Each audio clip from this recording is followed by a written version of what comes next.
இப்போ ஸ்தோத்திரம். நேற்று வரைக்கும் என்ன பார்த்தோம்? நேற்று இயேசுவும் சீதோன் தேசத்துக்கு ஒரு வீட்டுக்குள்ளே போவாங்க.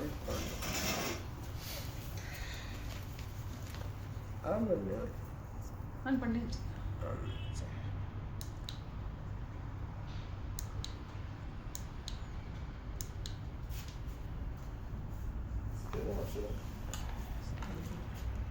Power on. Bluetooth mode. Maximum microphone volume. இன்னைக்கு கட் பண்ணி வந்து கட் பண்ணிடுவோம். நம்ம தான் வேறு யாரும் பார்க்குறாங்க. என்னதில் மட்டும் பார்க்குறாங்க. யாரும் பார்க்குறாங்க.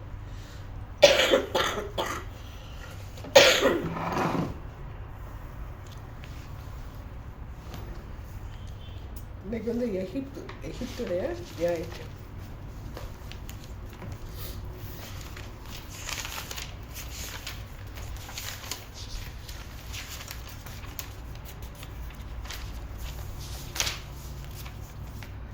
சைக்கிள் 29வது அதிகாரம்.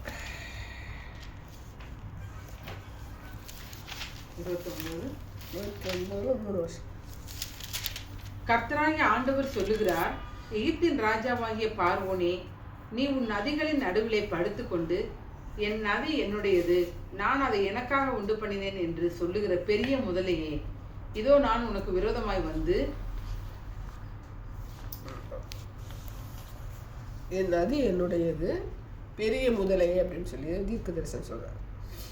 என் நதி என்னுடையது. இப்போ வந்து நைல் நதி வந்து பயங்கர பேர் போனதுன்னு நம்மளே படிச்சிருக்கோம். நைல் நதி அந்த எகிப்துக்கு வந்து முக்கியமான ஒரு வளம் நிறையதுக்கு காரணமே வந்து பார்த்திங்கன்னா அந்த நைல் நதி என்று சொல்லுவாங்க. அப்படிங்கும்போது பார்த்திங்கன்னா அந்த நாட்களில் இந்த நாட்களில் வந்து பார்த்திங்கன்னா எகிப்துக்கு வந்து அந்த நைல் நதி வந்து பேர் போனதாக தான் இருக்கும்.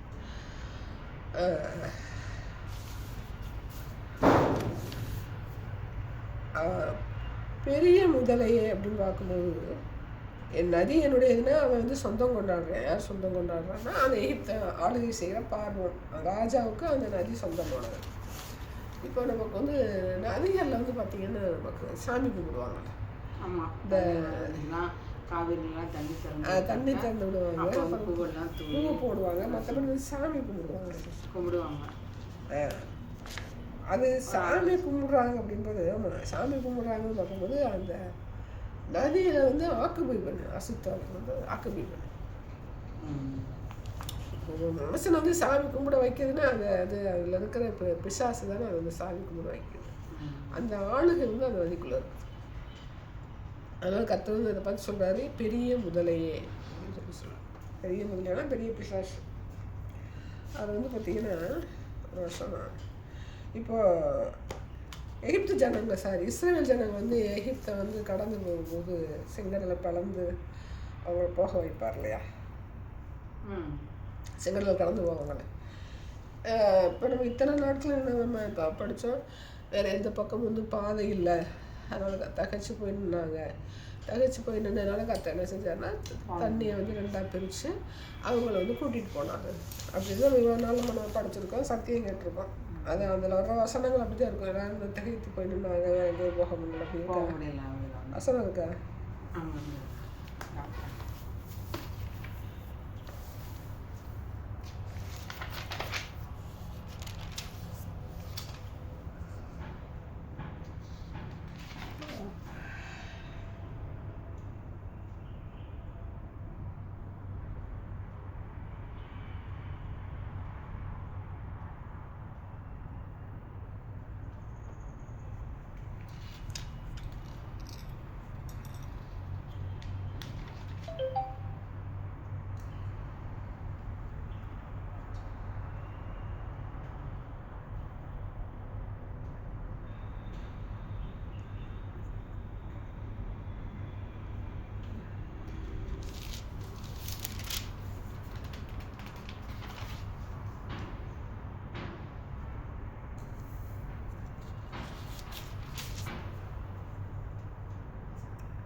திகைத்து திரிகிறார்கள், வனாந்தரம் அவர்களை அழைத்து போட்டது என்று சொன்னார்.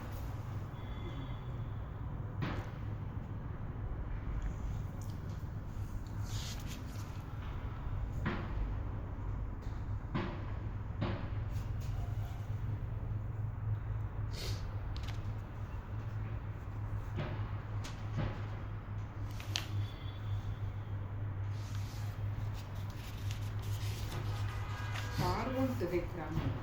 என்னப்பா இல்லை ஜனங்களை வந்து திகைத்து ஜனங்களை வந்து சொல்லுவாங்க, பட் ஆனால் அவங்க வேற எந்த பக்கமும் போக முடியலை அப்படிங்கிற மாதிரி இது நம்ம வந்து வசனத்துல கேட்டிருக்கோம். வசனங்கள் வந்து இருந்த நேரத்தில்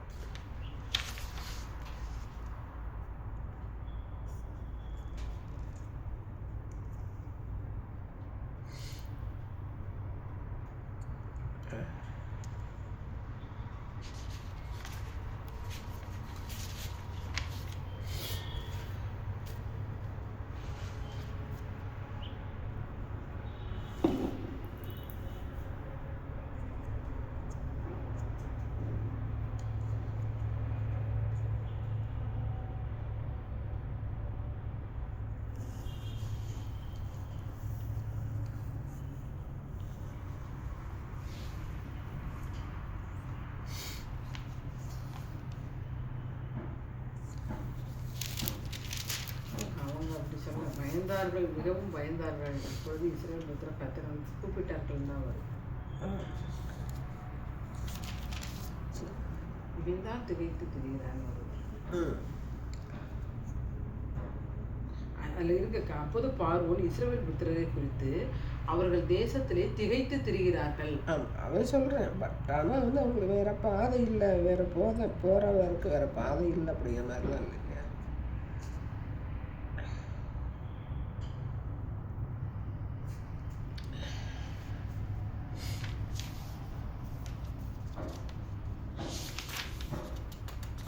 சரி,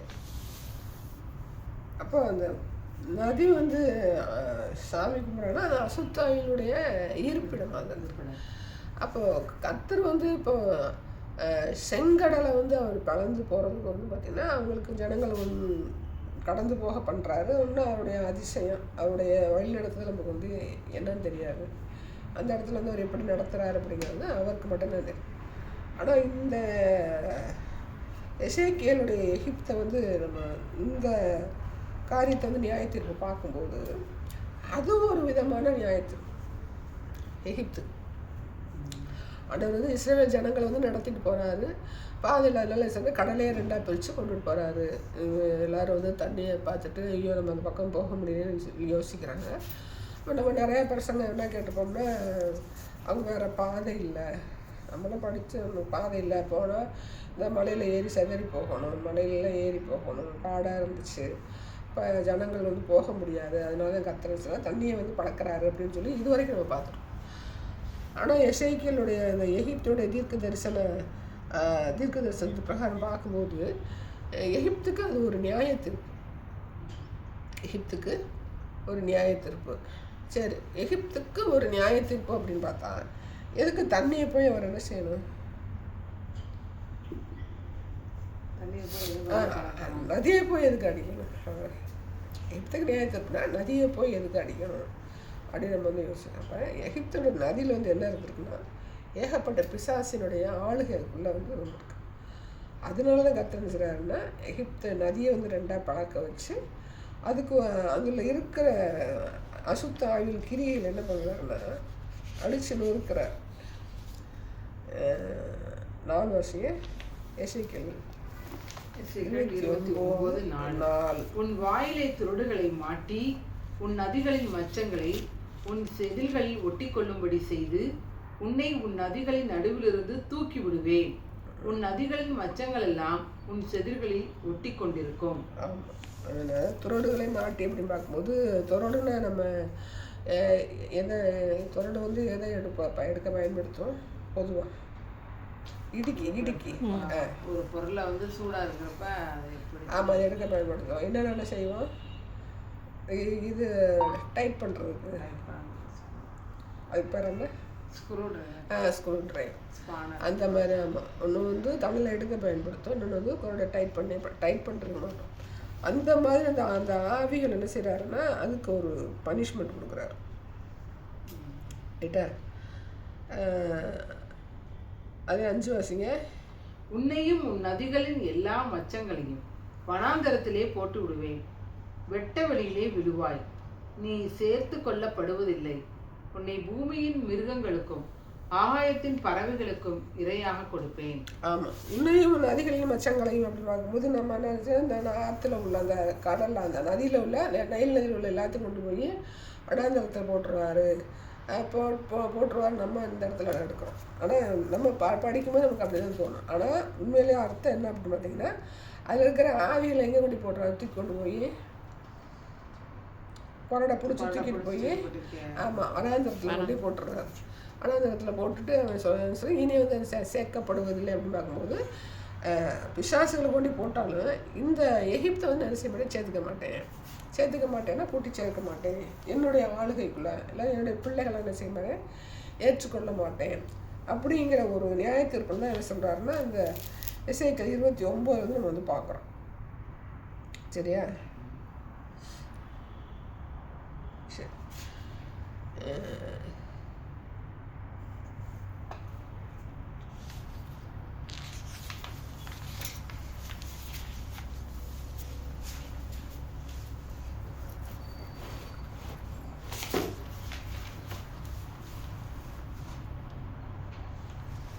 இந்த காரியம் வந்து இப்போ நமக்கு வந்து எது நடந்துச்சு, நம்ம இஸ்ரேல் வந்து கடந்து போகிறாங்களே அவங்கள அடிமைப்படுத்துகிறான் யார், எகிப்து ராஜா வந்து அடிமைப்படுத்தின பிறகு வந்து பார்த்திங்கன்னா இவங்க எங்கே போகிறாங்க, செங்கடலை கடந்து போயிடுறாங்க. இப்போ இது நடந்து ஒரு எத்தனை வருஷத்துக்கு பின்னாடி வந்து ஆண்டவர் நியாய தீர்ப்பு கொடுக்குறாரு அப்படின்னு பார்த்தா இவங்க எங்கே வந்துடுறாங்க, இஸ்ரேல் வந்து எங்கே வந்துடுவாங்க, கானானுக்கு வந்துடுவாங்க. கானானுக்கு வந்து அப்புறம் நமக்கு அவங்கள வந்து அப்புறம் வந்து ராஜா 1 ராஜாக்கள் 2 ராஜாக்கள் 1 நாளாக இந்த காரியங்கள்லாம் பார்க்குறோமையா. பார்த்துட்டு அந்த ஒரு கடைசி ராஜா யார், சிதேக்கியா ராஜா அப்போ தானே சிறை பிடிச்சி போகிறாங்க. அந்த டைமில் தான் எகிப்துக்கு வந்து இப்போ பனிஷ்மெண்ட் கொடுக்குறாங்க. அவ்வளோ நாள் பார்த்திங்கன்னா எகிப்துக்கு வந்து சார் நான் பேசுகிறேன், அதுவும் உடனே கொடுக்கல பனிஷ்மெண்ட் நியாயத்துக்கு வந்து என்ன செய்யலாம், உடனே கொடுக்கல. எப்போ வந்து அவங்க வந்து அடிமைப்படுத்தப்பட்டாங்கன்னா இவங்க போய் இவங்க செட்டில் ஆகி சொன்னபடி கேட்காம நேபுகாத்நேச்சார் வந்து அரெஸ்ட் பண்ணிட்டு போகிறான்னா சிறையிருப்பு, அந்த வருஷத்துல தான் பார்த்திங்கன்னா இவங்களுக்கு என்ன செய்யலாம், அந்த நியாயத்திற்கு வந்து கொடுக்குறாங்க. இவங்க வந்து அரெஸ்ட் பண்ணி போனது வந்து கிமு 586 ரைட்டா, கிமு 586 அப்போ தான் இவங்களுடைய நியாய தீர்ப்பு தொடக்கம். எகிப்து ஒரு காலங்களில் வந்து பயங்கர வந்து ஒரு முன்னணியில் இருந்த நாடு. இப்போ வந்து அதை பேரே நமக்கு கேள்விப்படுறது பெரிய விஷயமா இருக்கு. ஆமாம், எகிப்து அப்படின்னு சொல்லி நம்ம வந்து அப்போ எகிப்து நாட்டு மெல்லிய புடவையெல்லாம் பயங்கர ஃபேமஸ். இப்போ வந்து சொல்கிறாங்க. ஆனால் ஆமாம், ஆனால் இப்போ எகிப்து தான் ஒரு பேசப்படாத ஒரு தேசமாக போயிடுச்சு. அப்போது ஆண்டவர் வந்து இப்போ நைல் நதியை அடித்தார் அப்படின்னு பார்க்கும்போது அப்போ அதில் உள்ள செழிப்பான காரியங்கள் என்ன செஞ்சுருக்குன்னா அடிபட்டு போயிடும். செழிப்பான அதை வச்சு என்ன நடந்துச்சு அப்படிங்கிற நம்மளால கணிக்க முடியாட்டியும் இப்போ நமக்கு வைகை இருக்குது, வைகை ஒரு நாள் செழிப்பாக போச்சு. இப்போ எதுக்கு வறண்டு போச்சு அப்படின்னு பார்க்கும்போது என்ன சொல்லுவாங்க, ஆளாளுக்கு மண்ணை தோண்டிட்டாங்க, அது ஊரா தண்ணி வராமல் போயிடுச்சுன்னு சொல்லி சொல்கிறாங்க. அது ஒரு காரணமாக இருக்குது. ஆண்டவருடைய நியாய தீர்ப்பு அதில் நடந்திருக்கும். இப்போ நம்ம மதுரையில் வந்து ஒரு ஜான் பிரிட்டோன்னு சொல்லி ஸ்கூல் இருக்குல்ல, அந்த ஸ்கூலில் வந்து அவர் பேர் அவர் வந்து ஒரு அம்மா வந்து இது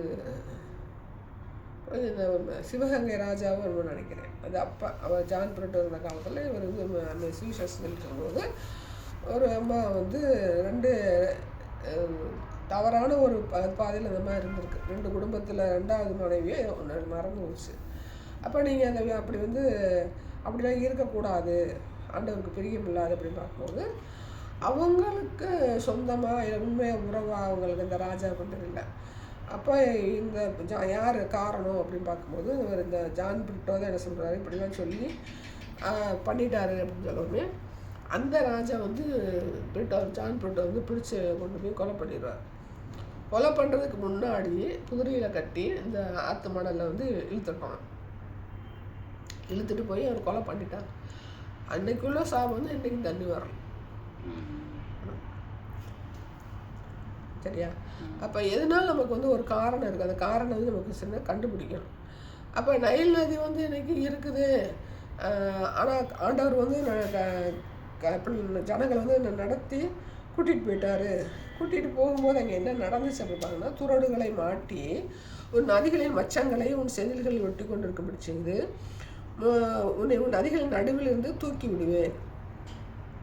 அப்போ என்ன சொல்ல வர்றாரு அப்படின்னு பார்த்தீங்கன்னா, அதில் உள்ள வந்து அசுத்தாயுடைய கிரியைகளையும் அழிக்கிறாரு. ரெண்டாவது பார்த்தீங்கன்னா அவன் எவ்வளோ பெருமையாக நினச்சானா, இந்த நைல் நதி ஒரு நாட்டில் வந்து ஒரு தங்க சுரங்கம் இருக்குன்னு வச்சுங்க. தங்க சுரங்கம் இருக்கும்போது அவங்க என்ன சொல்லுவாங்க, ஆஹா எங்கள் நாட்டில் தங்க சுரங்கம் இருக்குது, அதை வச்சு நான் என்ன செஞ்சுக்கிறேன், நல்ல நிலைமைக்கு நான் வந்துடுவேன்.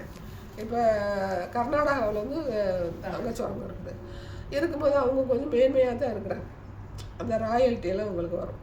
அப்போ அப்படிப்பட்ட நிலைமையில் வந்து அந்த நைல் நதி இருக்கும்போது எனக்கு ஒரு பிரச்சனையும் இல்லை அப்படின்னு அதை சார்ந்து கொள்ளும்போது அது ஒன்று. ரெண்டாவது பார்த்தீங்கன்னா, ஆண்டவருடைய பிள்ளைங்களை வந்து அடிமைப்படுத்தியிருக்கேன். யாரை அடிமைப்படுத்தாலும் சரி, ஆண்டவருடைய பிள்ளைங்களை அடிமைப்படுத்துறது கூடாது. அடுத்து இஸ்ரவேலரே அடிமைப்படுத்துறதுனால கர்த்தர் பனிஷ்மெண்ட் கொடுக்குறாரு. அந்த பனிஷ்மெண்ட் கொடுக்கறதுக்கு எவ்வளோ நாள் எடுக்கிறாரு அப்படின்னு பார்த்தீங்கன்னா, கிட்டத்தட்ட வந்து பார்த்தீங்கன்னா ஒரு இவங்க வந்து போயிட்டு இங்கேருந்து யார் காலத்தில் கிளம்புறாங்க, மோசேயின் காலத்தில் கிளம்புறாங்க ரைட்டா. அப்புறம் மோசே, யோசுவா, சிம்சோனு, அந்த மாதிரி வந்து சாலமோன் எல்லாரும் போய் சிதேக்கியா ராஜா காலத்தில் என்ன செய்கிறாங்கன்னா அவங்க சிறை இருப்புக்கு போகிறாங்க. ஆமாம். அப்போ வேத வல்லுநர் என்ன சொல்கிறாங்கன்னா, இஸ்ரவேலர் வந்து ஒரு 250 வருஷம் தான் நல்லா இருந்திருப்பாங்க அப்படின்னு சொல்கிறாங்க. ஆமாம். எப்படின்னா யோசுவா ஆண்ட காலம் இருக்குது பார்த்தீங்களா, 250 வருஷம். அந்த நாட்களில் அவங்க செஞ்சுருக்காங்க, நல்லா இருந்திருக்காங்க. அவங்களுடைய வாழ்க்கையில் அப்படின்னு சொல்லி சொல்கிறாங்க. அப்போ அவங்களுக்கு ஒரு 250 வருஷம் இவங்க நல்லா இருந்தவங்க. ஆனால் இவங்களுடைய நியாயத்திற்கு எப்படி நடந்துருக்குன்னா, இவங்களை வந்து சிறையிருப்பை பிடிச்சிட்டு போகும்போது கர்த்தர் இவங்களுக்கு பனிஷ்மெண்ட் கொடுக்குறாரு. யாருக்கு? ஆமாம். அந்த வரலாற்று பின்னணி வந்து பார்த்தீங்கன்னா, அடுத்து வந்து பார்த்தீங்கன்னா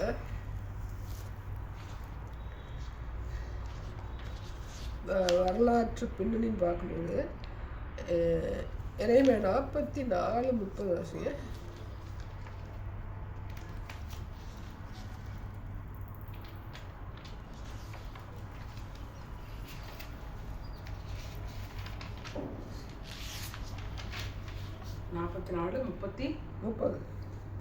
இதோ நான் யூதாவின் ராஜாவாகிய சிதேக்கியாவை அவனுடைய சத்துருவும் அவன் பிராணனை வாங்க தேடினவனும் ஆகிய நேபுகாத் நேச்சார் என்னும் பாபிலோன் ராஜாவின் கையில் ஒப்பு கொடுத்தது போல நான் பார்வோன் ஒப்பிரா என்னும் எகிப்தின் ராஜாவையும் அவனுடைய சத்துருக்களின் கையிலும் அவன் பிராணனை வாங்க தேடுகிறவர்களின் கையிலும் ஒப்பு கொடுப்பேன் என்று கர்த்தர் சொல்லுகிறார். ஆமாம். அப்போ இங்கே வந்து சிதேக்கியா ராஜா வந்து 87 வந்து அரெஸ்ட் பண்ணி போகிறாங்க. இங்கே வந்து எப்போ நியாய தீர்ப்பு தொடங்குன்னா, அந்த ஒப்பிராங்கிற ராஜா வந்து ஆளுகை செய்யும் போது இவங்களுடைய நியாய தீர்ப்பு தொடங்குது. கிட்டத்தட்ட 40 வருஷம். பார்வோன் இப்படிலாம் வச்சுங்க, 44 வாசிங்க. பார்வோன் ஒப்பிரா இல்லை, பார்வோன் ராஜா ஒப்பிரா, பார்வோன் ஒப்பிரா எகிப்தின் ராஜாவையும் பார்வோன் ஒப்பிரா. சரியா? பார்வோன் ஒப்பிரா ஆளுகை செய்யும் போது இந்த இவங்களுடைய நியாய தீர்ப்பு வந்து தொடங்கும். சிதேக்கியா ராஜா கடைசி ராஜா, இது எகிப்துக்கு கடைசி ராஜாவும் ஒப்பிராங்க, பார்வோன் ஒப்பிரா. அதுக்கு பிறகு இங்கே மன்னராட்சி இருக்குதா இல்லைன்னு தெரியல, பைபிள் இதுபடி இவன் தான் கடைசி ராஜா ஒப்பிரா. அவங்க வந்து 587, இவங்களுக்கு வந்து 585 ஸ்டார்ட் ஆகுது. ஸ்டார்ட் ஆகி 40 வருஷம் வந்து இவங்களுடைய நியாயத்தீர்ப்பு வந்து ஆரம்பமாகும். சரியா?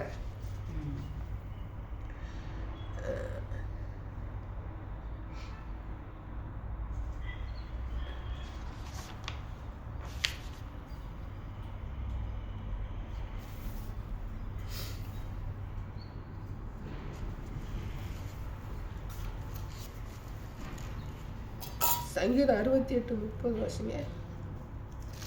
சங்கீதம் 68:30.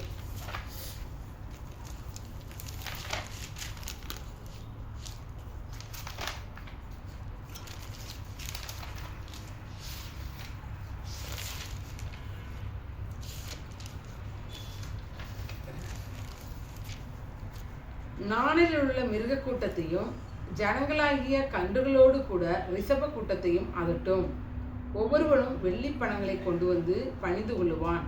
யுத்தங்களில் பிரியப்படுகிற ஜனங்களை சிதறடிப்பார். இந்த மிருக கூட்டம், ரிஷப கூட்டம், இது எல்லாமே வந்து பார்த்திங்கன்னா இந்த நட்சத்திரங்கள். மிருக சீரிஷம், ரிஷப சீரிஷம். அடுத்து வந்து பார்த்திங்கன்னா இந்த வெள்ளி பணம், இதெல்லாமே வந்து பார்த்திங்கன்னா இவனுடைய விக்கிரக வழக்கங்கள். எகிப்தியமா இவங்க ஃபேமஸ். இந்த காளைகளை வச்சு சாமி, அதை வச்சு தான் ஆரோனில் வந்து காளைகளை வந்து கூப்பிடுவாங்க. 74:13 சங்கீதம்.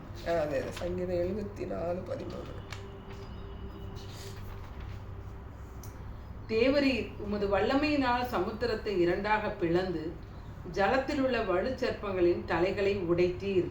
ஆமாம், மெயினாக வந்து ஆண்டவர் வந்து அந்த செங்கடலை பிளந்ததுக்கு மெயின் காரணம் வந்து வலு சர்ப்பங்களின் தலைகளை உடைத்தார். வலு சர்ப்பங்களாலே பிசாசுடைய அந்த ஆக்குபையை வந்து அடிச்சுன்னு இருக்கிறார். அதுதான் மெயினாக வந்து நமக்கு வந்து செங்கடல் வந்து ஜனத்தை வந்து ஆண்டவர் செங்கடலை வந்து ஒரு பெரிய அதிசயமாக நடத்தினார். அதிசயமான காரியம் தான், பெரிய காரியம் தான். ஆனால் எதுக்கு பிளந்து இது மற்ற காரியங்கள் செய்யாமல் மற்ற இடத்துலலாம் அவர் பிளந்து போன மாதிரி நமக்கு சரித்திரம் சொல்லப்படலை. அதுக்கு பிறகு அவங்க வேற எங்கேயும் செங்கடலை கடக்கக்கூடிய சூழ்நிலை அவங்களுக்கு இல்லை. செங்கடலை எதுக்கு பழக்கணும் அப்படிம்போது அதனுடைய ஆளுகையில் அந்த ஆளுகைக்குள்ள அந்த பிசாசினுடைய கிரியைகளை வந்து அழிக்கிறதுக்காக தான் கர்த்தர் செய்கிறது. பழக்கிறதுக்கு கர்த்தர் வந்து அந்த காரியத்தை வந்து செய்கிறார். எசேக்கியேல் 32:2.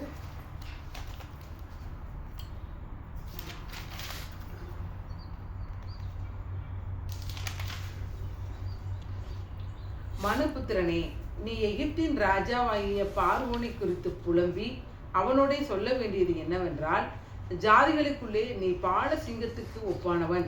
நீ பெருந்தண்ணீர்களின் முதலையைப் போல் இருந்து உன் நதிகளில் எழும்பி உன் கால்களால் தண்ணீரை கலக்கி அவைகளின் ஆறுகளை குழப்பி விட்டாய்.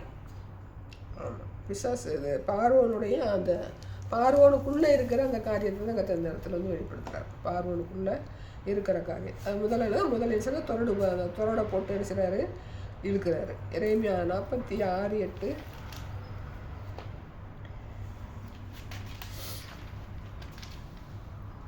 எகிப்தியனே, பிரவாகத்தை போல் புரண்டு வருகிறான்.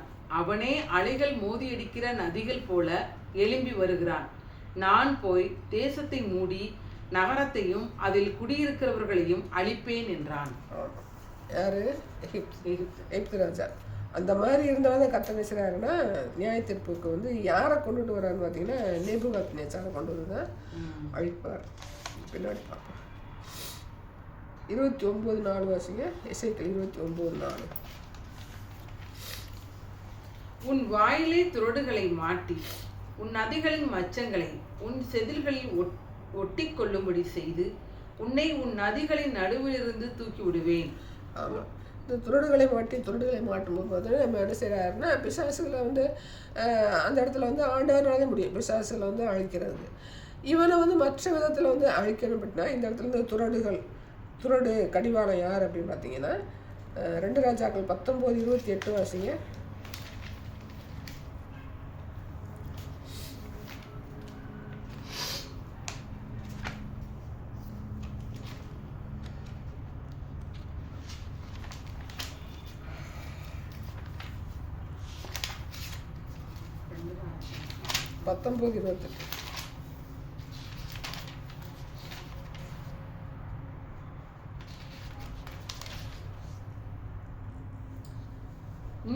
விரோதமாய் கொந்தளித்து வீரியம் பேசினது என் செவிகளில் ஏறினபடியினால் நான் என் துரட்டை உன் மூக்கிலும் என் கடிவாளத்தை உன் வாயிலும் போட்டு நீ வந்த வழியே உன்னை திருப்பிக் கொண்டு போவேன் என்று அவனை குறித்து சொல்லுகிறார்.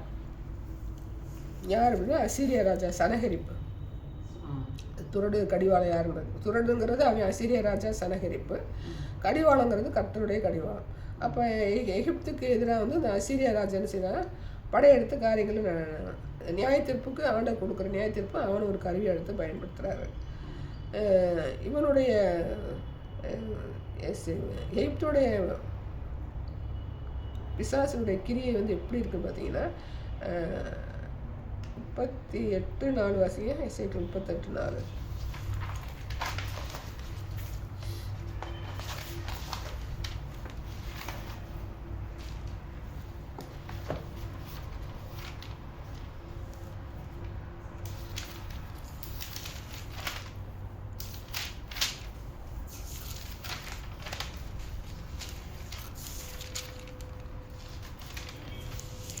எசேக்கியேல் 38:4. நான் உன்னை திருப்பி உன் வாயில் துரடுகளை போட்டு உன்னையும் உன்னுடைய எல்லா சேனையையும் குதிரைகளையும் சர்வாயுதம் தரித்த குதிரை வீரர்களையும் பரிசையும் கேடகமும் உடைய திரளான கூட்டத்தையும் புறப்பட பண்ணுவேன். அவர்கள் எல்லாரும் பட்டயங்களை பிடித்திருப்பார்கள். எசேக்கியேல் 39:4 நீயும் உன் எல்லா இராணுவங்களும் உன்னோடு இருக்கிற ஜனங்களும் இஸ்ரவேல் மலைகளில் விழுவீர்கள். உராய்ஞ்சுகிற சகலவித பட்சிகளும் வெளியின் மிருகங்களுக்கும் உன்னை இரையாக கொடுப்பேன். நேபுகாத்நேச்சர் வந்து இந்த காரியத்தை நடத்தும்போது இந்த காரியம் வந்து நடக்கும். 29:5. 29:5.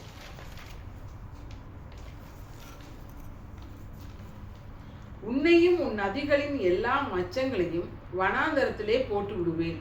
வெட்ட வெளியிலே விழுவாய், நீ சேர்த்து கொள்ளப்படுவதில்லை. உன்னை பூமியின் மிருகங்களுக்கும் ஆகாயத்தின் பறவைகளுக்கும் இரையாக கொடுப்பேன். இதில் வந்து பாபிலோன் நேபுகாத்நேச்சர் வந்து எழும்பு பண்ணுவார். எழும்பு பண்ணி இந்த காரியங்கள்லாம் வந்து நடக்கும். எரேமியா 8:2.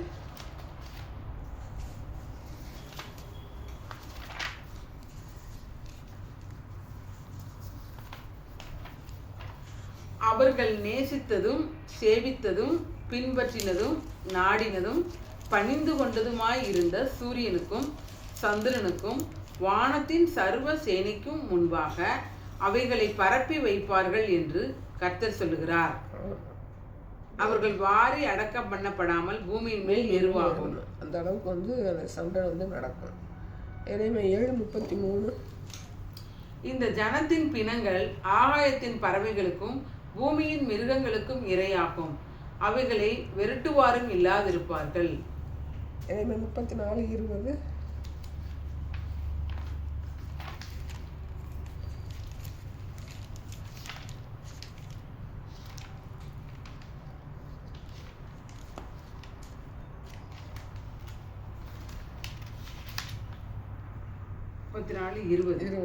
குறித்த நேரங்களில் பகற்காலமும் ராக்காலமும் உண்டாகாதபடிக்கு நீங்கள் பகற்காலத்தை குறித்து நான் பண்ணின உடன்படிக்கையும் ராக்காலத்தை குறித்து நான் பண்ணின உடன்படிக்கையும் அவமாக்கினால்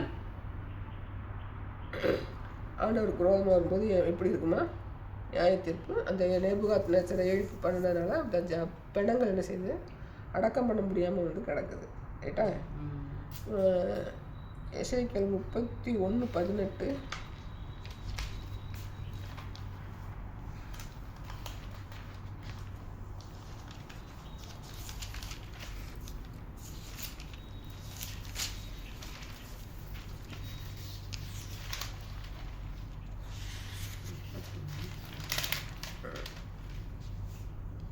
இப்படிப்பட்ட மகிமையிலும் மகத்துவத்திலும் ஏதேனின் விருட்சங்களில் நீ எதற்கு ஒப்பானவன்? ஏதேனின் விருட்சங்களோடே கூட நீயும் பூமியின் தாழ்விடங்களில் இறக்கப்பட்டு பட்டயத்தாலே வெற்றுண்டவர்களோடே கூட விருத்த சேதனம் இல்லாதவர்களின் நடுவிலே கிடப்பாய். பார்வோனும் அவன் கூட்டமும் இதுவே என்று கர்த்தராகிய ஆண்டவர் உரைக்கிறார். ஆமாம், இந்த ஏதேனின் விருட்சங்கள் அப்படின்னு பார்க்கும்போது ஒவ்வொரு ராஜாக்களும் அந்த நாட்களில் வந்து பவர்ஃபுல்லாக ஆனதான் ஏதேனி விருட்சங்களும் ஒப்பிடப்படுவாங்க. அப்போ இந்த இடத்துல இருந்து பார்க்கும்போது அசீரியா ராஜாவை குறித்து சொல்கிறான் தீர்க்கதரிசி. ஏதேனி விருட்சங்கள் போல அவன் அந்த அளவுக்கு நீ என்னடா நீ இல்லை அப்படின்னு சொல்லி சொல்கிறான். எசேக்கியேல் 32:4-6 உன்னை தரையிலே போட்டு விடுவேன், நான் உன்னை வெட்ட வெளியிலே எரிந்துவிட்டு ஆகாயத்து பறவைகளை எல்லாம் உன்மேல் இறங்க பண்ணி பூமி அனைத்தின் மிருகங்களையும் உன்னால் திருப்தியாக்கி உன் சதையை பர்வதங்களின் மேல் போட்டு உன் உடலினாலே பள்ளத்தாக்குகளை நிரப்பி நீ நீந்தின தேசத்தின் மேல் உன் இரத்தத்தை பர்வதங்கள் மட்டும் பாயச் செய்வேன், ஆறுகள் முன்னாலே நிரம்பும்.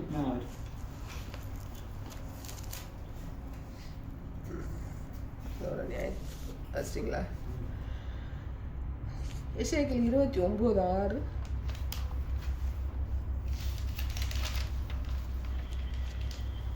அப்பொழுது எகிப்து தேசத்தின் குடிகள் எல்லாரும் நான் கர்த்தர் என்று அறிந்து கொள்வார்கள், அவர்கள் இஸ்ரவேல் வம்சத்தாருக்கு நாணர் கோணலாய் இருந்தார்களே. ஆமாம், இந்த நாணர் கோல் அப்படின்னா எப்போவுமே வந்து எகிப்து வந்து பொதுவாக வந்து ஒரு உடன்படிக்கை ஒரு நாட்டுக்கு ஒரு நாடு வந்து உடன்படிக்கை பண்ணால் அது வந்து உறுதியாக நிற்க மாட்டாங்களாம். சரி, நான் உனக்கு சண்டைக்கு சப்போர்ட் பண்ணுறேன், இல்லை நாட்டுக்கு நான் என்னது ஒரு ஹெல்ப் பண்ணுறேன்னு சொல்லும்போது ஒரு நாடுக்கு இடையில இன்னொரு நாடு வந்து உடன்படிக்கை பண்ணுறாங்களே, உச்சிமா நாடு போய் பார்ப்பாங்க, நிற்பாங்க, நாங்கள் இந்த நாட்டு கூட சேர்ந்துக்கிறோம், நாங்கள் இந்த நாட்டு கூட சேர்ந்துக்கிறோம். சேர்ந்துட்டு என்ன பண்ணிடுவாங்கன்னா வந்துட்டு அந்த காரியத்தை செய்ய மாட்டாங்க எப்போவுமே. எகிப்தை பொறுத்து நாணல் மாதிரி அவங்க வளையாமல் நாணல் வளையதானே செய்யும்.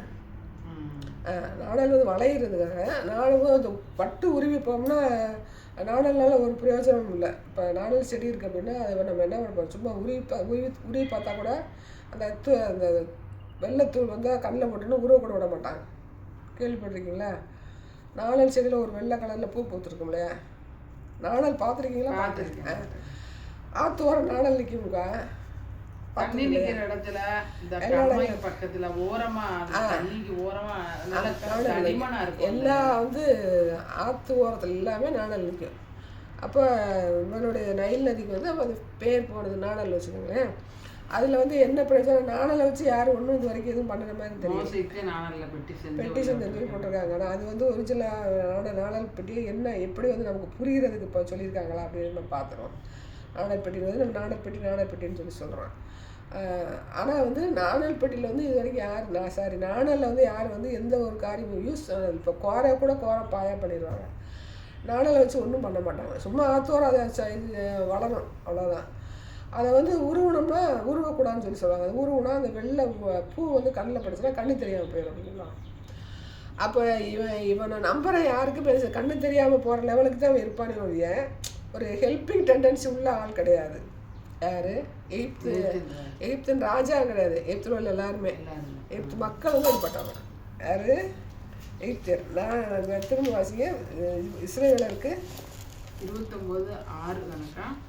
அப்பொழுது எகிப்தின் தேசத்தின் குடிகள் எல்லாரும் நான் கர்த்தர் என்று அறிந்து கொள்வார்கள், அவர்கள் இஸ்ரவேல் வம்சத்தாருக்கு நாணர் கோணலாய் இருந்தார்களே. ஆமாம், இஸ்ரவேல் வம்சத்தாருக்கு நாணர் கோணலாக இருந்தார்களே அப்படின்னு சொல்லி பார்க்கணும். இப்போ இஸ்ரவேலருக்கு வந்து அவங்க அடிமைப்படுத்தினாங்க. எப்போவுமே யாருக்கு வந்து பார்த்தீங்கன்னா ஒரு உதவி பண்ணக்கூடிய ஒரு நல்ல ஒரு மனசு வந்து யாருக்கு கிடையாதுன்னா எகிப்தியருக்கு வந்து கிடையாது. இந்த இடத்துல பார்க்கலாம். ஒரு இவன் வந்து சனகரிப்பு வந்து எசேக்கியாட்ட சொல்லுவேன்ல, நீ அந்த எகிப்தியா நம்புகிற அவங்க வந்து நாணல் அப்படின்னு சொல்லி ஒரு சம்பவம் வந்து எசேக்கியாவுக்கு வந்து சண்டைக்கு வருவான்ல, எல்லார்ட்டையும் எதிர்த்து பேசுவான்ல, எதிர்த்து பேசும்போது நீ வந்து அந்த வசனம் தான் நினைக்கிறது எதுவுமே அப்படியா? இப்போ என்னம்மா எது வசிச்சிங்க? 29:6 இது எசேக்கியேல் 29 வசிங்க.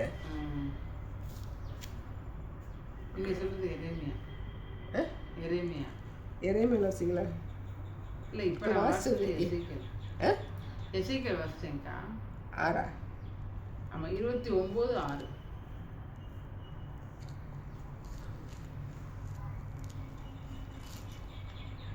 எரேமியா 46:8 வசிங்க. எரேமியா 46.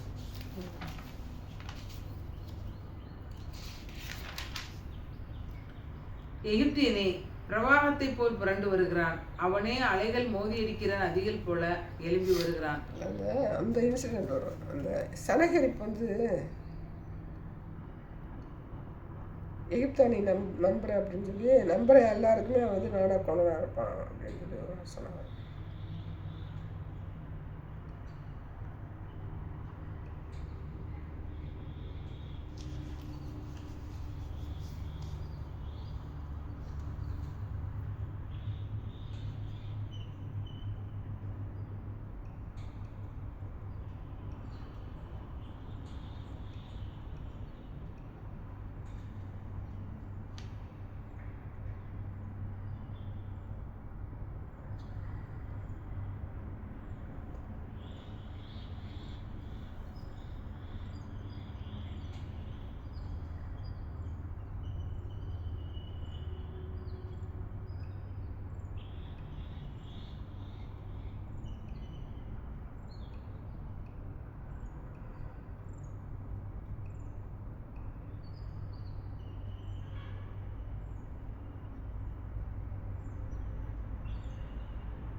சரி, இப்போ வந்து எகிப்தியர் வந்து எப்படிப்பட்டவங்களா இருப்பாங்கன்னா யாருக்குமே வந்து இறக்கம் பாராட்டுறது இல்லை, சொல்ல காப்பாற்ற மாட்டாங்க. ஆபத்துக்கு வந்து எப்போ போனாலும் இப்போ நம்பி போக முடியாது. இப்போ நமக்கு ஒரு பழமொழி சொல்லுவாங்க, மலை ஏறினா மச்சினன் தொலை வேணும்னு சொல்லி சொல்லுவாங்க. ஆமாம், அந்த மச்சினனே என்ன செஞ்சுவேன், கொலை பண்ணிடுவேன். மச்சனை மட்டும் நம்மளை கொலை பண்ண மாட்டேன்னு சொல்லி மச்சனை கூட்டி போகலன்னு அவங்க நம்ம அக்கா தங்கச்சியா அவங்க வந்து விதவாய் போயிடுவாங்க, அதனால நம்மளை கொல்ல மாட்டேன்னு சொல்லி சொல்லுவாங்க. மச்சனை மலையேறினாலும் மச்சினன் துணையோட போந்துடுவான். ஆனால் இவன் வந்து பார்த்தீங்கன்னா எப்போ காலம் வருவேன்னு தெரியாது. எகிப்துடைய தன்மை அது, அவங்களுடைய தன்மை அது. இவங்க யார் அப்படின்னு பார்த்தீங்கன்னா இந்த கானானியர் தான் நம்ம பார்த்தோம், ஏற்கனவே பார்த்தோம் இல்லையா, கானானியர். ஏன்னா இதுக்கு டைரக்டாக வந்து பார்த்தீங்கன்னா இவனுக்கு வந்து நேரடியாக வந்து கானான் வரும். வசனம் வந்து 10:6 எடுங்க, 10:6 வாசிங்க.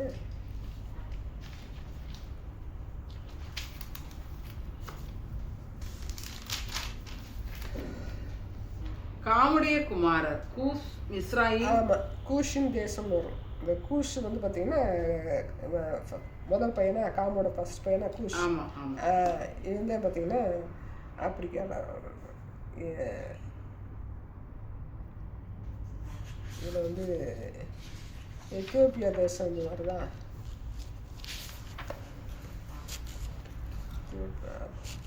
இது நம்ம பிலிப்பு அப்போ சில 8:27 பாருங்க, அது கந்தாகை மந்திரிலாம் வருவாங்கல்ல, எத்தியோப்பியா. அந்த எத்தியோப்பியாங்கிறதுலாம் வந்து ஆப்பிரிக்கா, அந்த கூஷு தேசம், எத்தியோப்பியா தேசம். அப்போ சில 8:27.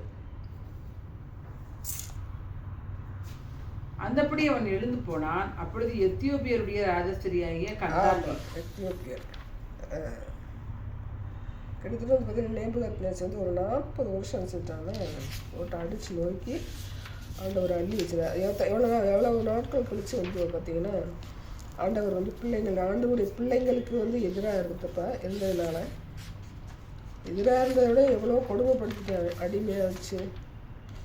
அந்த பிரமிடெலாம் இப்போ சொல்கிறோம் இல்லையா, பிரமிடு கல்லறைக்கு போகிறோம்ல, அதே பிரமிடை மம்மி சனம்னு வைக்கிறாங்க. ஆமா மம்மி சனம் வைக்கிறது இப்போ அதெல்லாம் போய் பார்க்குறாங்க. இது எல்லாமே வந்து இஸ்ரேலர் கட்டினதான். அடிமைகள் தான் போட்டு போனோம்னு பேர் போட்டுக்க மாட்டாங்க.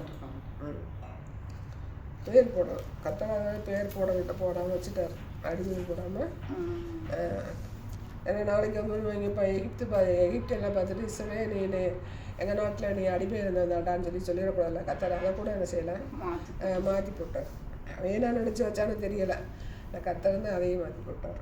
அப்போ அவங்கள வந்து அடக்கி ஒடுக்கி கீழ்ப்படுத்தினால கத்தர் செய்கிறார். ஒரு 40 வருஷம் செய்கிறாருன்னா நேபுகாத்நேச்சார் கையில் வந்து கொடுத்தாரு. இது அவங்களுடைய நியாயத்தீர்ப்பு.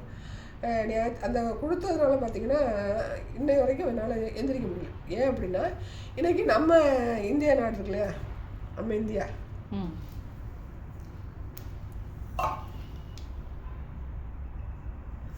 இவங்க ஆங்கிலேயர்கள் வந்து நம்ம வந்து ஆளுகை செய்தாங்க. ஆளுகை செய்து இங்கே இருக்கிற எல்லாத்தையும் செஞ்சுட்டாங்க, எடுத்துகிட்டு போயிட்டாங்க. எடுத்துகிட்டு போனதால் நமக்கு என்ன அமெரிக்கா அளவுக்கு நம்மளால் என்ன செய்ய முடியல, இங்கிலாந்து அளவுக்கு நம்மளால் என்ன பண்ண முடியல, அந்த பொருளாதாரத்தை ஈடு கட்ட முடியலை. அதே மாதிரி நேபுகாத்நேச்சார் வந்து என்ன பண்ணிட்டான்னா எகிப்தில் இருக்கிற எல்லாத்தையும் எடுத்து அள்ளிட்டு போனதுனால அவங்களால எழுந்திரிக்க முடியல. ஒருத்தவங்க வரும்போது மெயினாக வந்து பார்த்திங்கன்னா இந்த தங்கம் வெள்ளி பொண்ணை அள்ளிட்டு போயிடுவாங்க. மெயினாக இங்கே இருக்கிறது எல்லாத்தையும் அள்ளிட்டு போயிடுவாங்க. பொதுவாக கொள்ளையடிச்சால இப்போ சண்டைகளை பார்க்குறோம் இல்லையா, இஸ்ரேல் யார் சண்டைக்கு போனாலும் வந்து சண்டை தங்கம் வெள்ளி பொண்ணை தான் அள்ளிட்டு போகிறாங்க. அப்படி அள்ளிட்டு போகும்போது இங்கே இருக்கிற பொருளாதாரம் என்ன செய்யணும், பாதிக்கப்படுறதுனால இப்போ நமக்கு அந்த நாட்களில் வந்து ஒரு கொலம்பஸ் ஒருத்தர் வந்து நாடு புதுசாக கண்டுபிடிக்கிறதுக்கு அவர் போவார். ஆமாம், அவங்க அப்போ உள்ள எல்லாருக்குமே யாரை வந்து கண்டுபிடிக்க நினச்சாங்கன்னா இந்தியாவை தான் கண்டுபிடிக்க நினச்சாங்க. அந்த அளவுக்கு வந்து இங்கே வந்து பொண்ணு வெள்ளி பிரபலமான ஒரு தேசமாக வந்து இந்திய தேசம். அப்படி போகும்போது அவங்க வந்து அமெரிக்காவில் போயிட்டு அமெரிக்கா இருக்கிற மக்களை பார்த்துட்டு இதுவே இந்தியா அப்படின்றது. இன்றைக்கி வரைக்கும் அங்கே இருக்கிற ஒரு குரூப்புக்கு வந்து செவ்விந்தியர்லையும் பேர். இவர் மான்சேனா எனக்கு ஒரு பேர் வரும், ஒரு சீன ஒருத்தர் இதே மாதிரி ஒருத்தர், அவர் பேர் எனக்கு நல்லா ஞாபகம். அவரும் இங்கே வந்து இந்தியா தேசத்தை தான் பார்க்க வந்து எழுதியிருக்கிறார். இந்தியா தேசம் மாதிரி ஒரு வளமான தேசத்தை நான் எங்கேயுமே பார்க்கலாம். இந்தியாவை பார்க்குறதுக்கு ரொம்ப பேர் விரும்பியிருக்காங்க. ஆமாம், நம்ம இது 3 சாஸ்திரிகள் போனாங்க இல்லையா இயேசு கிறிஸ்தவம், அதில் வந்து ஒரு சாஸ்திரி இந்தியாவிலேருந்து தான் போனாருன்னு சொல்கிறாங்க. அது எவிடன்ஸ் இல்லை, சொல்கிறாங்க. அடுத்து வந்து பார்த்திங்கன்னா நமக்கு வந்து சாலமோன் ராஜா வந்து இந்த ஒப்பீர் தங்கம் ஏற்றுமதி இங்கேருந்து வாங்கிட்டு போயிருக்காங்க.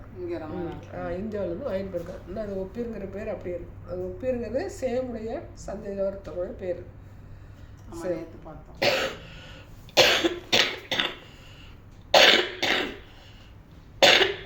அந்த சந்ததி வந்து நம்ம இருக்காங்க மகாராஷ்டிராவில் வந்து இருக்காங்க. சரி,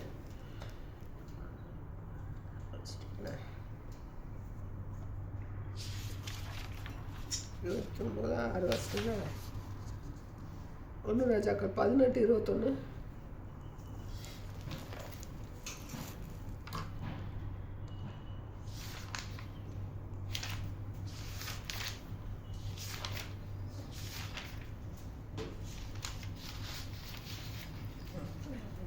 ராஜாக்கள் 18:21. அப்பொழுது எலியா சகல ஜனத்தண்டைக்கும் வந்து, நீங்கள் எந்த மட்டும் 2 நினைவுகளால் குந்தி நடப்பீர்கள்.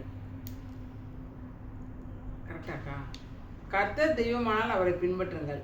1 ராஜாக்கள் 18:21. 1 ராஜாக்கள் 18:21. 21. 2 ராஜாக்கள் 18. 2 ராஜாக்கள் 18.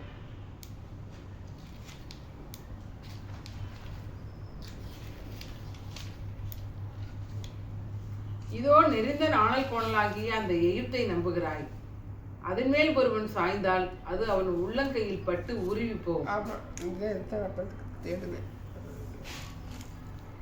யார் சொல்ற? சனகரிப்பா.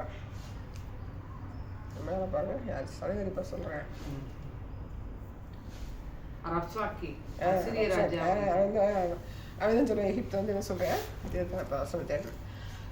நாடல் மாதிரி எகிப்தை நம்புகிறாய், அது மேல் ஒருவன் சாய்ந்தால் அவன் உள்ளங்கையில் பட்டு உருவிப்போம். சரி, எசேக்கியேல் 29:7.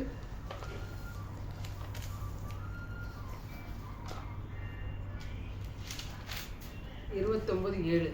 அவர்கள் உன்னை கையிலே பிடிக்கும்போது நீ ஒடிந்து போய் அவர்கள் விழாவை எல்லாம் பிளப்பாய். அவர்கள் உன்மேல் சாயும் போது நீ முறிந்து அவர்கள் இடுப்பு முழுவதையும் மரத்து போக பண்ணுவாய்.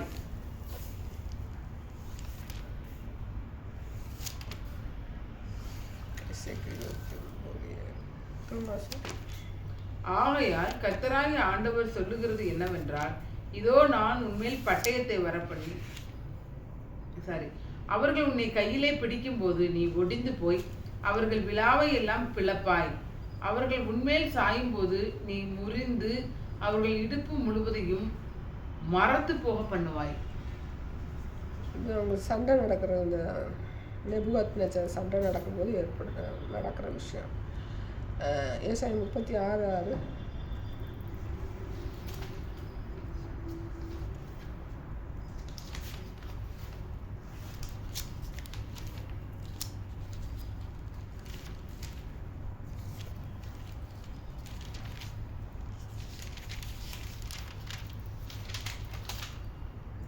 இதோ நெறிந்த நாணல் கோணலாகி அந்த எகிப்தை நம்புகிறாய்.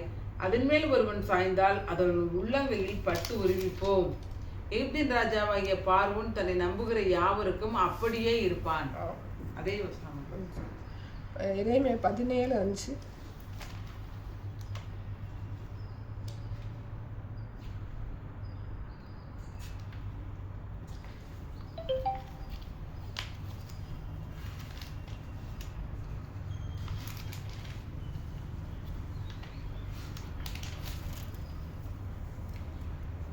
மனுஷன் மேல் நம்பிக்கை வைத்து மாம்சமானதை தன் புயபலமாக்கி கொண்டு கர்த்தரை விட்டு விலகுகிற இருதயம் உள்ள மனுஷன் சபிக்கப்பட்டவன் என்று கர்த்தர் சொல்லுகிறார். ஆண்டவரை நம்பாத ஒரு கூட்டம். அந்த கூட்டம் எசேக்கியேல் 17:15-17. 17 15 16 17. இதோ இவர்கள் என்னை பார்த்து கர்த்தருடைய வார்த்தை எங்கே, அது இப்பொழுது வரட்டும் என்கிறார்கள். நானோ உம்மை பின்பற்றுகிற மேய்ப்பன், இதற்கு நான் மிஞ்சி நடக்கவில்லை, ஆபத்து நாளை விரும்புகிறதும் இல்லை என்று நீர் அறிவீர். என் உதடுகளிலிருந்து புறப்பட்டது உமக்கு முன்பாக சிவையாய் இருந்தது. நீர் எனக்கு பயங்கரமாய் இராதேயும், தீங்கு நாளில் நீரே என் அடைக்கலாம். எசேக்கியேல் 17:15-17.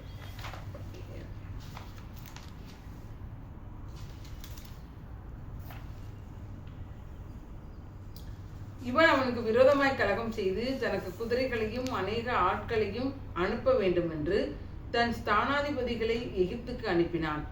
இப்படிப்பட்டவனுக்கு வாய்க்குமோ? இப்படி செய்கிறவன் தப்பித்துக் கொள்வானோ? உடன்படிக்கையை முறித்தவன் தப்பிக்கொள்வானோ?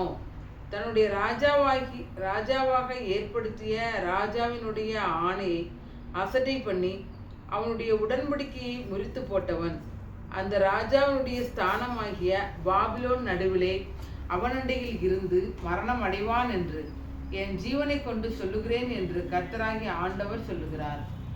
இது பார்த்தீங்கன்னா நேபுகாத்நேச்சாரை யார் எழும்பு பண்ணுவார்னா கர்த்தர் தான் எழும்பு பண்ணுவார். எகிப்துக்கு விரோதமாக யாருக்கு விரோதமாக இஸ்ரேல் யாருக்கு விரோதமாக ஒருத்தரை எழுப்பினாலும் கர்த்தர் தான் எழுப்புறார். அப்படி எழுப்பும்போது அவங்களுடைய என்ன சொன்னால் நம்மளுடைய பலத்தினால என்ன செய்கிறோம், நம்ம ஒரு நாட்டை ஜெயிக்கிறோம். இப்போ நமக்கு புட்டின் மெயினாக புட்டின் இருக்காங்கல்ல, உக்ரைன்லேருந்து சண்டை நடக்குது, அடிச்சு நொறுக்கிறாங்க. அப்போ புட்டின் இல்லை ஆண்டவர் சொல்லித்தான் நான் போகிறேன்றது அவனுக்கு இருக்கு தெரியாது. ஆமாம், நமக்கு நம்ம கணிச்சுக்கிறோம் ஆண்டவர் தான் எழுப்புறாருன்னு சொல்லிட்டு. அப்படி போகும்போது இப்போ ஆண்டவர் சொல்லி அவன் போகிறது அவனுக்கு தெரியாது. சரி, போகும்போது என்ன நடக்கும்னா, இப்போ போய் சண்டை போட போகும்போது அவங்க ஒரு தர்மம் வச்சுருப்பாங்க. யுத்தத்துலேயே பழைய காலங்களில் என்ன ஒரு தர்மம் வச்சுருப்பாங்க. ராஜாவை கொல்லணும்னா பின்னாடி போய் செல்லக்கூடாது, குத்தி கொல்லக்கூடாது, நெருத்து தான் சண்டை போடணும், அப்படிலாம் இருக்குது. விஷம் வச்சு கொல்லக்கூடாது, அப்படிலாம் இருக்குது. ஆனால் பதவியை இப்போ பிடிக்கும் என்ன பண்ணுவாங்கன்னா, ராஜாவுக்கு சாப்பாடு இப்போ நமக்கு இப்போ நம்ம ஸ்டாலின் முதல்வர்லாம் இருக்காங்க, அவங்களெல்லாம் சாப்பாடு டக்குன்னு கொடுத்துட முடியாது. அவங்களுக்கு ஒரு அசிஸ்டன்ட் இருப்பாங்க, அவங்க அதான் நிறைய அசிஸ்டன்ட் இருப்பாங்க. ஒரு ஆளுக்கு மட்டும் கொடுத்து சாப்பிட மாட்டாங்க, அடுத்தடுத்து சாப்பாடு கொடுத்து செய்வாங்க. அப்புறம் ஸ்டாலின் சாப்பிடணும். அந்த மாதிரி இப்போ புளி நம்ம நாட்டுக்கு வந்தாப்புல நம்ம நாட்டுக்கு வந்து போனார்ல. அப்போ வந்து பார்த்தீங்கன்னா அவங்க அசிஸ்டன்ட் வந்து ஒரு கையில் வந்து ஒரு சூட் கேஸ் பிடிச்சிக்கிட்டே போனேன், பக்கத்துலேயே சூட் கேஸ். அதை வந்து இப்படி ரவுண்டு கட்டி எல்லாம் கேமராவில் காமிச்சிட்டே இருந்தாங்க. கடைசியில் பார்த்தா அவனோட மோஷனாக அந்த பெட்டிக்கு வச்சுருக்கான். அதை தூக்கிட்டு போகிறதுக்கு ஒரு ஆஃபீஸர் திமுரு அடியாட திமுரு பெரிய ஆஃபீஸர். அந்த காசை போட்டு கேட்டால் அவனுக்கு வந்து அப்படியே உடனே வந்து ரிசல்ட்டு பார்த்துக்கிட்டே இருப்பாங்களாம். என்ன இப்போ பிபி கொடுத்தா, ப்ரெஷர் குடித்தா, வேறு என்ன இருக்குது, சர்க்கரை குடித்தா என்னன்னா உடனே அவங்க வந்து ஆக்ஷன் எடுக்கிறதுக்கு. அப்போ ஆண்டவர் வந்து ஒரு தன்னை வந்து வசத்திற்கான அர்த்தம் ஒருத்தனை உயரத்தில் கொண்டுட்டு போகிறாங்க. எனக்கு வந்து இயேசு கிறிஸ்தையும் ஏற்றுக்கலன்னு வச்சுக்கோங்க, ரைட்டா? அவன் வந்து இப்போ இப்படின்னா எப்படிப்பட்ட நிலைமையில் இருக்கான்னு நமக்கு தெரியாது. அவன் பொதுவாக அரசியல் எல்லாமே பொதுன்னு தான் சொல்லுவானுங்க. எந்த பக்கம் ஒரு பக்கமாக வந்து சார்ந்து கொள்ள மாட்டாங்க. சார்ந்துக்கிட்டு அவனுக்கு ஓட்டு போயிடும். இயேசுவத்தையும் கும்பிட்றேன், நீங்கள் என்னை வந்து எனக்கு ஓட்டு போடுங்கன்னா போட மாட்டாங்க. எல்லோரும் அவங்க சாமியை கும்பிடுங்க, என்னை நீங்கள் இப்போ தெரிஞ்செடுக்கனா தான் அவங்க ஓட்டே போடுவேன், இல்லைன்னு போட மாட்டேன். அது வந்து ஒரு ஓட்டுக்காக அவங்க பண்ணுறது. அப்போ உண்மையானவங்களாம் நாட்டை ஆளுகை செய்ய முடியும்.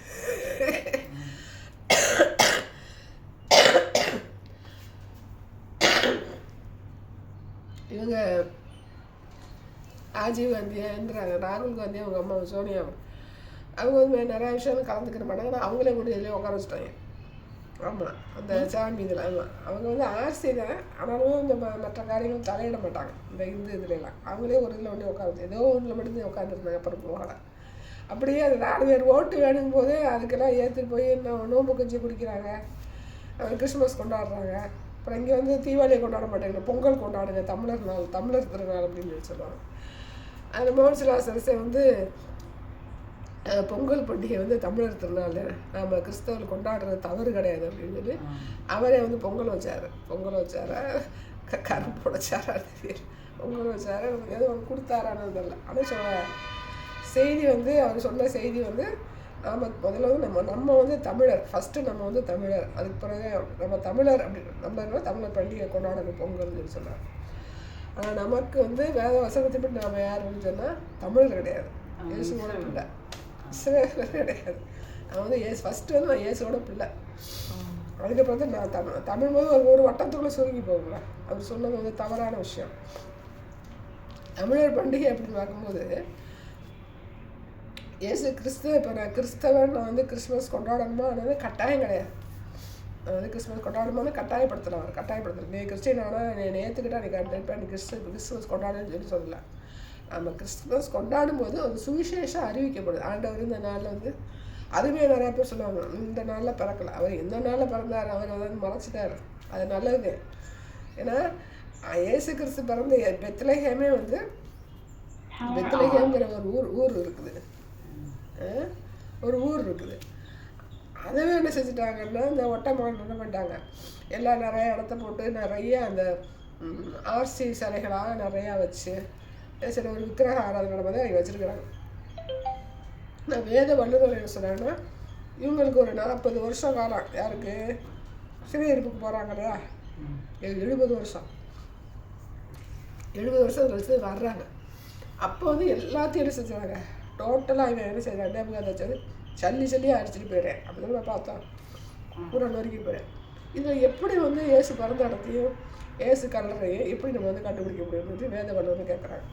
ஆனால் காசுக்காக என்ன செய்கிறாங்கன்னா, இந்த இடத்துலையும் பிறந்தார், இந்த இடத்துலையும் சிலுவையில் இருந்தாங்க, இந்த இடத்துலையும் புதைச்சாங்க, இந்த இடத்துலையும் கல்லறையில் வந்து அவர் வந்து உயிரோட மீன் வந்தார். ஆனால் ஒரிஜினல் எங்கேயுமே கிடையாது, எல்லாமே டூப்ளிகேட்.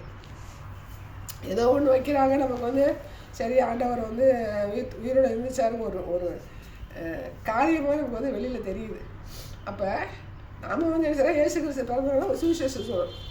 இயேசு பிறந்துட்டாரு அப்படின்னு சொல்கிறத விட உலகமே கொண்டாடும் போது சரி இயேசு கிறிஸ்து பிறந்தனாள் அப்படின்னு சொல்லி நம்ம கொண்டாடுறோம். அது தவறு கிடையாது. பட் ஆனால் தமிழர் பொங்கல் பண்டிகை வந்து கொண்டாடுவேன், இது தமிழர் திருநாள் அப்படின்னு போகும்போது தேவனுடைய நம்மளுடைய பிள்ளையாக இருக்கும்போது என்ன செய்கிறாங்க, பொங்கல் அன்னைக்கு நாம் வந்து ஒரு நன்றி கடன்பட்டவங்க. மாடுக்கு நம்ம வந்து நன்றி சொல்கிறோம், சூரியனுக்கு ஒரு நன்றி சொல்கிறோம். அப்படி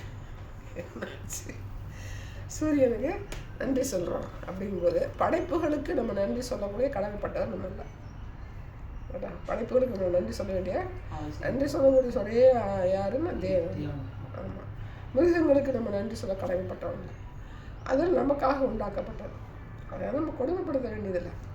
அதுக்கு நம்ம செய்யலாம் நல்ல சாப்பாடோ ஏனோன்னு சொல்லி ஃப்ரீயாக கூட அன்றைக்கி கூடாமல் கூட விட்டுறலாம். ஒன்றும் பிரச்சனை கிடையாது. பட்டாமல் நன்றி சொல்கிறதுக்கு ஒரு மிருகங்களுக்கு நம்ம பண்டிகை எடுக்க வேண்டிய அவசியம் கிடையாது. இந்த ஆண்டவரே பண்டிகையில் நான் இருக்கிறேன், பண்டிகை இது வேணாம்னு சொல்லிட்டார். அப்புறம் எதுக்கு நம்ம மாட்டுக்கு மனுஷனும் பிறகு ஆமாம் சூரியனுக்கு நம்ம சூரியனுக்கு நான் ஒன்றா வைக்கல. நான் தமிழர் பண்டிகைன்னு சொல்லிட்டு வேதத்தில் இருக்குது அரிப்பின் பண்டிகை அப்படின்னு சொல்லி சொல்கிறேன். அரிப்பின் பண்டிகை எப்போ என்ன பண்ணாங்க? மாட்டுக்கு கொடுத்தா தான் பைபிள் படலாம். அரிப்பின் பண்டிகை நன்றி சொல்லி நீங்கள் ஆலயத்தை கொண்டு போகிறோம். இதெல்லாம் மனசில் சரி என்ன தெரிஞ்சு வச்சுக்கணும். இன்னும் ஒரு பெரிய கூட்டத்துக்கு முன்னாடி கையில் வச்சுருக்கிறாரு. ஒரு தலைவர் தவறு பண்ணும்போது அந்த கூட்டமே என்ன செய்யணும்? ஆமாம், தவறு பண்ணணும். அப்போ கிறிஸ்தவ அரிப்பின் பண்டிகை ஆமாம் செஞ்சு எங்கள் ஆலயத்தை தானே கொண்டு போகிறாங்க. அரிப்பின் பண்டிகை அவங்களுக்கு எப்படி கர்த்தர் அரிப்பின் பண்டிகை கொண்டாட வச்சிருப்பாரு அப்படின்னா அவரு தான் பண்டிகைகளை உருவாக்குறாரு.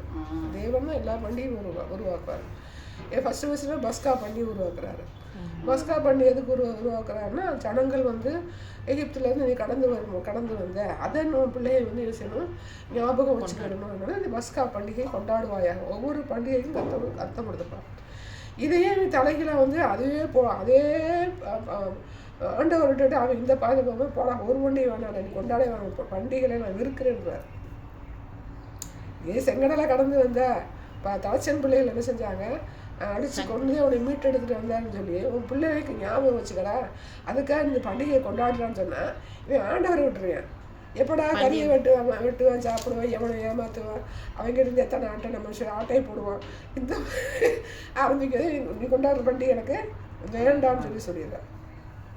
ஒரு நல்ல காரியத்தையும் சொல்லுவார். இப்போ நீங்கள் வரீங்க இந்த தோட்டம் மோனிஸு இது நம்ம தோட்டம் அப்படின்னு சொல்லும்போது இதை சாமியை கூப்பிட ஆரம்பிச்சிட்டானே அது தவறு இல்லையா? அப்போ ஆண்டவர் பார்த்தீங்கன்னா அன்னைக்கு அரிப்பின் பண்டிகை. இது பஸ்கா பண்டிகை ஃபஸ்ட்டு பஸ்கா பண்டிகைன்னு சொல்லுவாங்க. அரிப்பின் பண்டிகை அப்படின்னா இப்போ நமக்கு எப்போ அறுப்பாங்க? வைகாசி மாதமா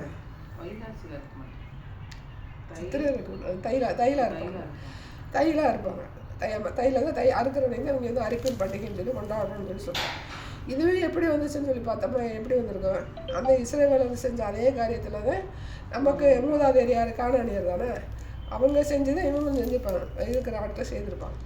அப்போ அந்த அரிப்பின் பண்டிகை இப்போ கொண்டாடும்போது என்ன சொல்லுவாருன்னா நீ செஞ்சு அந்த கதிர்கட்டை கொண்டு ஆலயத்தில் வச்சு என்ன செய்ய கதிரை தூக்கி செய்ய அசைவாட்ட கடவாய் கதிர்கட்டை தூக்கணும். ஒத்த கருது இல்லை, கதிர்கட்டை தூக்கிட்டு ஆண்டவர் சன்னதியில் வச்சுக்கணும். ஏமா இப்படி அசைவாட்டி அவங்கள்ட்ட கொடுத்துட்டு அப்புறம் அதை மாவாக்கணுமா?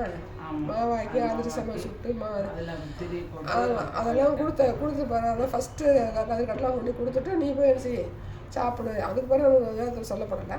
ஃபஸ்ட்டு அது கதிர்கட்டை கொண்டு ஆண்டவருடைய ஆலயத்தில் கொடுக்குறோம். ஆண்டவருடைய ஆலயத்தில் கொடுக்குறோம். ஆலயத்தில் கொடுத்துட்டு மற்ற காரியத்தை நீ செய்ய. அப்படி மாட்டுக்கு போடு ஆட்டுக்கு போடு எங்கேயும் செய்யலை சொல்லப்படலை. அப்போ எந்த விதத்தில் மோசலாசர் சொன்னாலும் நமக்கு புரியலை. இல்லை சொல்லக்கூடாது. எதையுமே எடுத்தோம் கவுத்தோம் சொல்லக்கூடாது. அப்போ அது உடன்படிக்கை அப்படின்னு சொல்லி ஆண்டவர் என்ன செய்கிறாருன்னா ஒரு ராஜாவை எழும்ப பண்ணுறாரு. அப்படிங்கும்போது ஒருத்தர் எழும்ப பண்ணுறாரு அப்படிங்கும்போது பார்த்திங்கன்னா நம்ம ஒரு உயர்ந்த ஸ்தானத்துக்கு இருக்கிறோம். ஒரு நாட்டையை நம்ம அடித்து தரமட்டமாக்குற லெவலுக்கு நம்ம அப்படிங்கும்போது அதில் கர்த்தர் சொல்லலைனாலும் ஒரு தர்மம் தயவு ஒரு சட்டத்திட்டம் இருக்கு. என்ன செய்யாத அடிமைப்படுத்தாத. இப்போ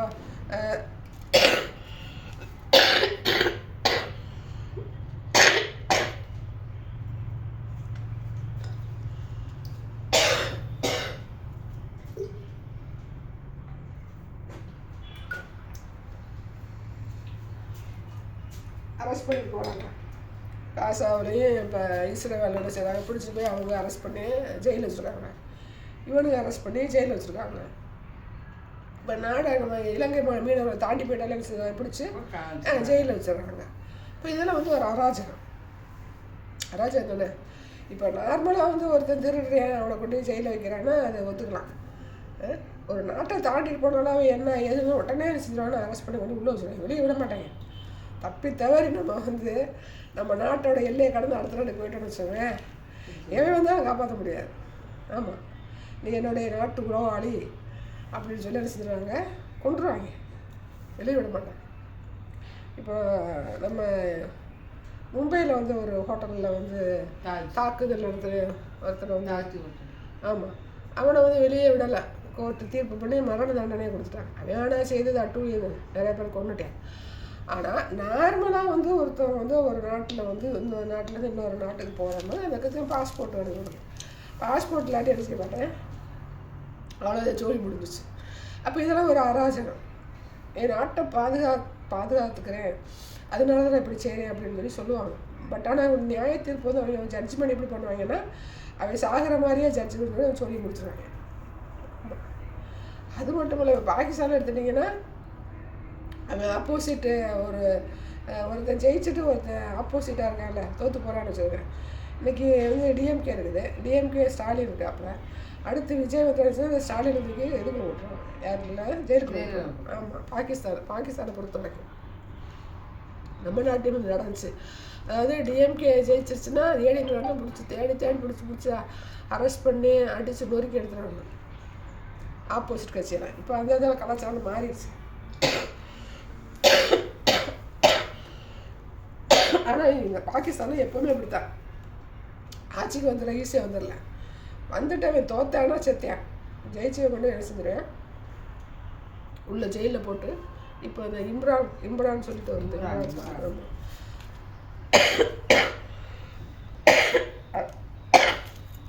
இருக்கிறானா சத்தானான்னு தெரியல, அவன் என்ன நினைக்கிறானோ அதே நடக்கும். அப்போ இது வந்து அராஜகம். அப்போ ஆண்டவர் வந்து நேச்சாரை வந்து என்ன செய்கிறாருன்னா, எகிப்துக்கு அவனுக்கு வந்து ஆண்டவருடைய பிள்ளைங்களை என்ன செஞ்சாங்க, அவன் கொடுமைப்படுத்துறதுனால அவன் நேபுகாத் நேச்சார் கையில் வந்து யாரை ஒப்பு கொடுக்குறாங்கன்னா எகிப்து ஒப்பு கொடுக்குறாரு. அப்போ எகிப்து ஒப்பு கொடுக்கும்போது அவர் என்ன சொல்கிறாருன்னா, உடன்படிக்கையின்படி நினைச்சு நீ காரியத்தை வந்து நடப்பிக்கணும், இல்லைன்னா உனக்கு என்னது அதுக்குரிய பனிஷ்மெண்ட் இருக்குது அப்படின்னு வந்து சொல்ல வர்றாரு. எஸ்ஐக்கு 17-15 படிக்கும்போது அவன் சில உடன்படிக்கைக்கு கலகம் பண்ணுறவனாக இருக்கிறேன், சரியா? எஸ்ஐக்கு 29:8 வாசிங்க.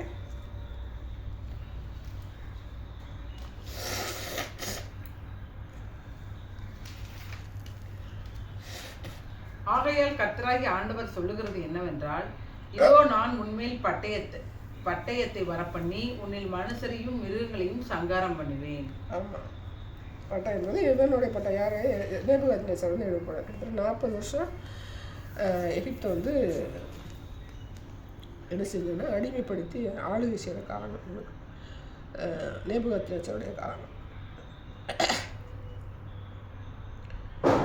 8 வருஷங்களா? 8 தான் காலம்.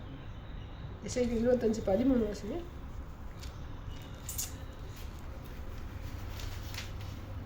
டைம் பார்த்துக்கணும்.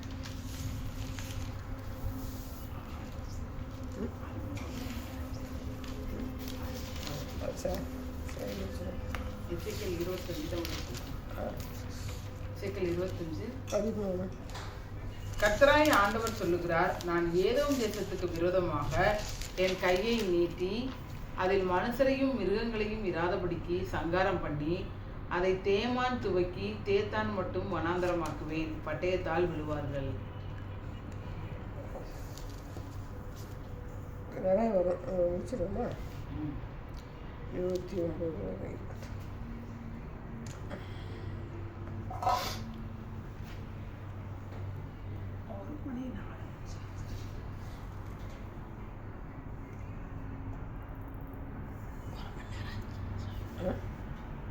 ஒரு மணி நேரம் 5 நிமிஷம் ஆச்சு.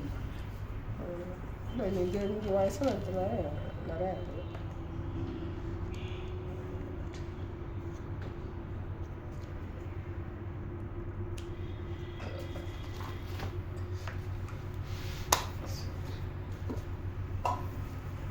அப்படியே அனுப்பிவிடுங்க, சேவை பண்ணணும்.